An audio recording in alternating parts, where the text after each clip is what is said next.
Assalamualaikum warahmatullahi wabarakatuh. Kembali lagi di channel Marsha Subiakto. Pada kesempatan kali ini kita akan kembali membahas informasi menarik. Kali ini kembali terkait dengan P3K ya, atau pegawai pemerintah dengan perjanjian kerja. Jadi hari ini kembali ada informasi atau berita menarik berkaitan dengan P3K ini. Beritanya membahas tentang seleksi P3K tahap 2 ya, yang saat ini sudah mulai diumumkan. Artinya sudah banyak instansi yang mulai mengumumkan hasil seleksi P3K tahap 2. Dari mulai tanggal 16 Juni sampai hari ini adalah hari terakhir gitu ya sepertinya ya. Kalau tidak salah di tanggal 30 Juni 2025. Tentunya selamat bagi teman-teman yang lolos pada seleksi P3K di tahap 2 ini. Kemudian mungkin ada yang bertanya gitu ya, kenapa nilai tertinggi atau nilai tinggi tidak lolos pada seleksi P3K tahap 2? Alasannya karena seleksi P3K tahap 2 menggunakan sistem prioritas gitu ya. Jadi prioritas pertama adalah THK 2 atau tenaga honorer non kategori 2 yang belum lolos pada seleksi P3K baik tahap 1 maupun sebelum-sebelumnya. Kemudian yang kedua adalah tenaga honorer atau tenaga non ASN yang masuk dalam database PKN. Kemudian barulah tenaga non ASN atau tenaga honorer yang tidak masuk dalam database PKN tetapi sudah bekerja minimal 2 tahun secara terus-menerus.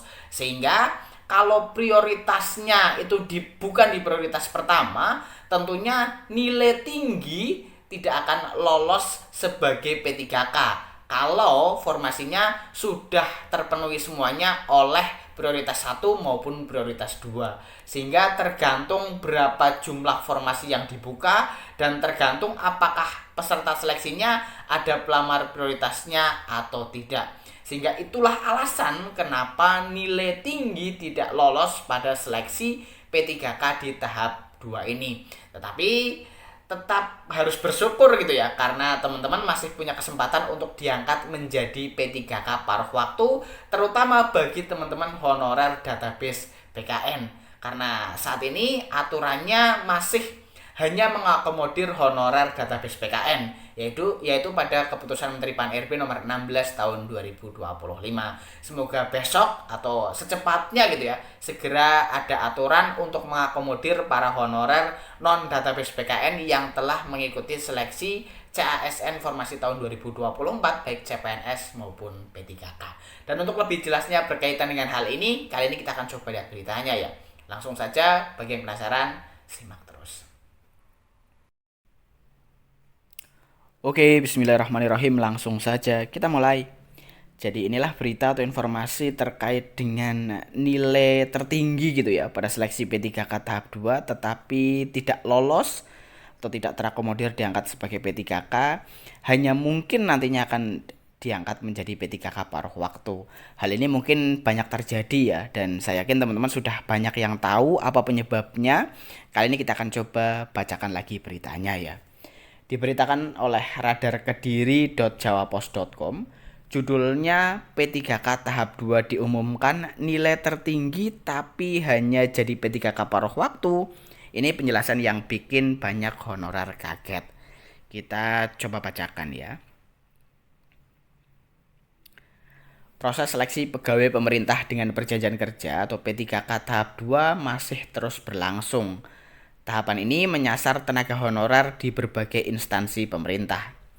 Dari data yang disampaikan Kepala BKN, Sudan Arif Fakrullah, ada 328.542 formasi P3K yang disiapkan. Jumlah itu tersebar di 587 instansi pemerintah, baik pusat maupun daerah.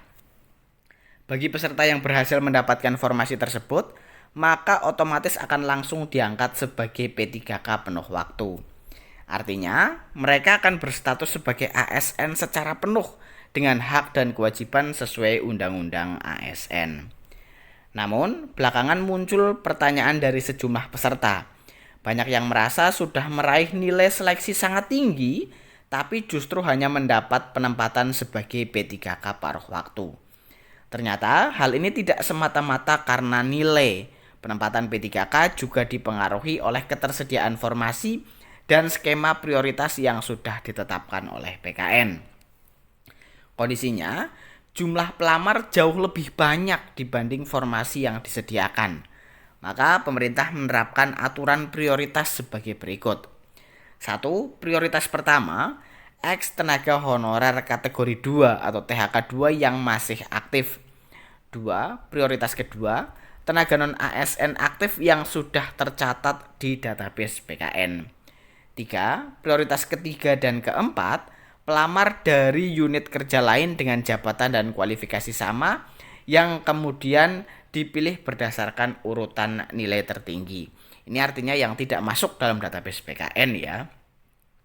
Masalah muncul ketika peserta dengan nilai tertinggi atau nilai tinggi hanya tidak termasuk dalam kategori prioritas, sementara formasi di instansinya sudah penuh.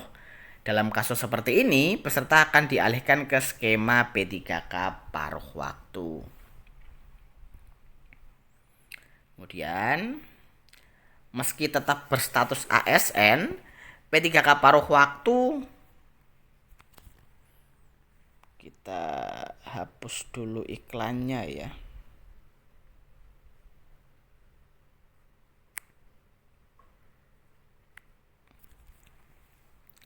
Kita lanjutkan ya. Meski tetap berstatus ASN, P3K paruh waktu memiliki jam kerja lebih sedikit dan gaji yang disesuaikan dengan anggaran. Namun, pemerintah menegaskan bahwa status ini tetap sah dan dilindungi undang-undang. Di sisi lain, banyak daerah yang memang mengalami keterbatasan anggaran dan kuota, sehingga tidak bisa membuka formasi penuh waktu dalam jumlah besar. Ini juga jadi alasan kenapa P3K paruh waktu mulai banyak ditawarkan. Menurut sejumlah pejabat daerah, skema ini dinilai lebih fleksibel dan tetap memberi ruang bagi honorer untuk masuk ke sistem ASN. Meski demikian, mereka tetap mendorong agar evaluasi tahunan bisa memberi kesempatan bagi P3K paruh waktu untuk naik status. Bagi honorer yang belum masuk prioritas atau belum berhasil lolos di tahap ini, pemerintah memberi sinyal akan ada pembukaan seleksi lanjutan jika kebutuhan formasi masih belum terpenuhi. Maka penting bagi tenaga honorer untuk terus memantau informasi resmi dari PKN dan instansi masing-masing. Ya, jadi itulah ya berita atau informasi terkait dengan alasan kenapa nilai tinggi atau bahkan nilai tertinggi tidak bisa lolos menjadi P3K penuh waktu gitu ya. Jadi mungkin teman-teman sudah banyak yang tahu, tetapi jika belum tahu dan kaget kok nilai tinggi malah tidak lolos, alasannya karena ada prioritas atau sistem prioritas pada seleksi P3K baik tahap 1 maupun tahap 2. Untuk tahap 2 sendiri yang paling diprioritaskan adalah tenaga honorer K2 yang belum terakomodir pada seleksi P3K tahap 1. Kemudian diikuti dengan tenaga non-ASN atau tenaga honorer yang masuk database PKN, barulah tenaga honorer atau tenaga non-ASN yang tidak masuk dalam database PKN tetapi sudah bekerja selama minimal 2 tahun secara berturut-turut. Jadi itulah ya alasannya sehingga teman-teman tidak bingung lagi dan tidak bertanya-tanya lagi kenapa nilai tinggi tidak masuk atau tidak diangkat menjadi P3K. Jadi mungkin itu informasi yang bisa disampaikan pada kesempatan kali ini. Jika ada tanggapan atau pertanyaan berkaitan dengan hal ini, teman-teman bisa tinggalkan di kolom komentar. Terima kasih, mohon maaf bila ada kesalahan. Wassalamualaikum warahmatullahi wabarakatuh.